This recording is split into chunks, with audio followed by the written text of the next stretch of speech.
നമസ്കാരം, എല്ലാവർക്കും മലയാളി വാർത്തയിലേക്ക് സ്വാഗതം. ഇനി കേന്ദ്രമന്ത്രി മാതാവിന് സമർപ്പിച്ച കിരീടത്തിലെ സ്വർണത്തിലെ തൂക്കം നോക്കി അപമാനിച്ചവർക്ക് പണി കിട്ടി.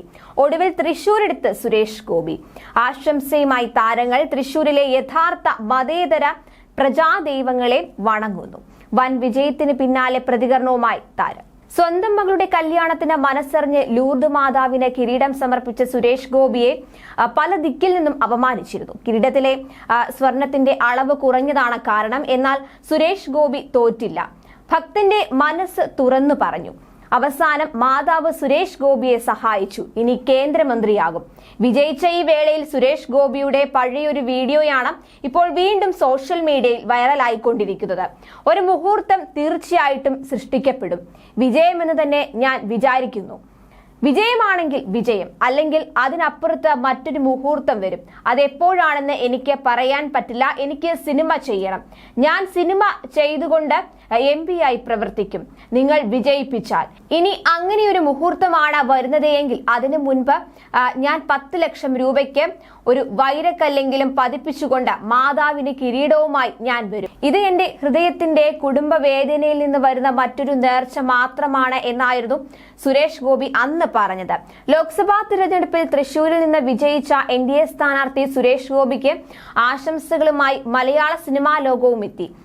ജ്യോതി കൃഷ്ണ, ഭാമ, സുധീർ തുടങ്ങി നിരവധി താരങ്ങളാണ് സമൂഹ മാധ്യമങ്ങളിലൂടെ സുരേഷ് ഗോപിക്ക് ആശംസകളുമായി എത്തിയത്. അതേസമയം സ്വന്തം നാടായ തിരുവനന്തപുരത്താണ് സുരേഷ് ഗോപി ഉണ്ടായിരുന്നത്. തിരഞ്ഞെടുപ്പ് ഫലം അറിഞ്ഞ ശേഷം വീടിന് പുറത്തേക്ക് വന്ന സുരേഷ് ഗോപിക്ക് ഭാര്യ രാധിക മധുരം നൽകി ആഹ്ലാദം പങ്കിട്ടു. തുടർന്ന് വീട്ടിലെത്തിയവർക്കെല്ലാം മധുരം വിതരണം ചെയ്താണ് വിജയം ആഘോഷിച്ചത്. മാധ്യമങ്ങളോട് സുരേഷ് ഗോപി പിന്നീട് പ്രതികരിക്കാമെന്ന് പറഞ്ഞ് തൃശൂരിലേക്ക് പോകാനുള്ള ഒരുക്കത്തിലാണെന്നും അവിടെ എത്തിയ ശേഷം പ്രതികരിക്കാമെന്നുമാണ് അദ്ദേഹം പറഞ്ഞത്. ഭാര്യ രാധികയും മക്കളും ചേർന്ന് പായസം നൽകിയാണ് ആഘോഷം പങ്കിട്ടത്. കൊല്ലത്തെ തോൽവിക്കിടയിലും സുരേഷ് ഗോപിയെ കാണാൻ NDA സ്ഥാനാർത്ഥി കൃഷ്ണകുമാറും എത്തിയിരുന്നു. കൃഷ്ണകുമാറും ഭാര്യയും സുരേഷ് ഗോപിയുടെ വീട്ടിലെത്തി അഭിനന്ദനം അറിയിച്ചു. കൊല്ലത്തെക്കുറിച്ച് ഇപ്പോൾ പറയുന്നില്ലെന്നും കേരളത്തിൽ താമര വിരിയില്ല എന്ന് പറഞ്ഞിട്ട് ഇപ്പോൾ ഇന്ത്യയൊന്നാകെ തൃശൂരിലേക്ക് നോക്കുകയാണെന്ന് കൃഷ്ണകുമാർ പറഞ്ഞു.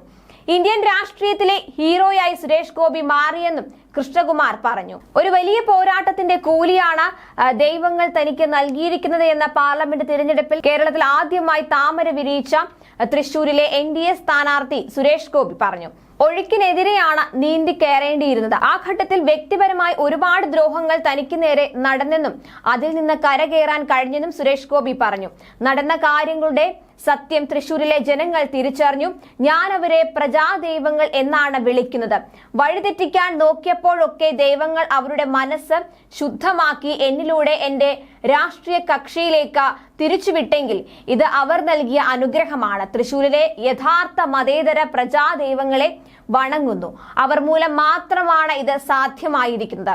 എറണാകുളത്ത് നിന്നും മറ്റും പല ജില്ലകളിൽ നിന്നും മറ്റു പല സംസ്ഥാനങ്ങളിലും അമ്മമാർ ഉൾപ്പെടെ തൃശൂരിൽ പ്രചാരണത്തിനെത്തിയിരുന്നു. കഴിഞ്ഞ 5 വർഷമായി ഞാൻ എന്തൊക്കെ ആവശ്യപ്പെട്ടോ അതിന്റെ 5 ഇരട്ടിയായി തിരിച്ചു നൽകിയ തൃശൂരിലെ പ്രവർത്തകർക്ക് നന്ദിയെന്നും സുരേഷ് ഗോപി പറഞ്ഞു. ന്യൂസ് ഡെസ്ക് മലയാളി വാർത്ത.